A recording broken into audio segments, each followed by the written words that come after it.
હે કાકા હું આલે હાથિયા ચાલે હે ભાઈ ભાઈ આ જો હાથી રાખ્યું એમ મેં કીધું આ થોડુંક નબળું જેવું લાગે ને હા તો પછી હાથી આલી જાય ને તો ઉપાધી નહીં. બલૂન મારતા લાગો છો. હા બલૂન હો ઓલું બલૂન નહીં આપણું બલૂન જમીનનું. હા એમ ઉપરે બલૂન હાલે ને હેઠે બલૂન હાલે બલૂન માં ફેર હોય કાકા બાકી ના હારું હાલે તો હારું હો કાકા. આમ જો 2 દિવસ પછી જો હારામાં હારો વિકાસ થઈ જવાનો છે આનો. હા એમાં પાછી માવજત હોય ને કાકા તમને ખેતી કરતા સોલેટ આવડે.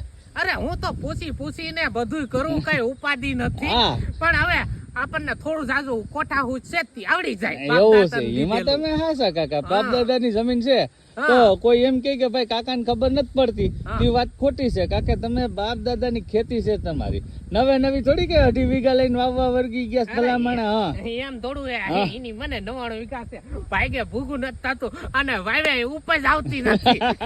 એના બિયારણ જોગા પડામાંથી નથી નીકળતા. આ મારું હાડું થોડુંક નબળું હોય જાય પણ આ વખતે મને એવું લાગે કે મસ્ત વધુ. હા એમાં એવું છે કાકા કે આપણા એરિયામાં થોડાક વરસાદ છે ને ઓછો છે. જો છેલ્લે પત્તર નો ઠોકે ને મારા પાછા નો તરાય ને તો સારું.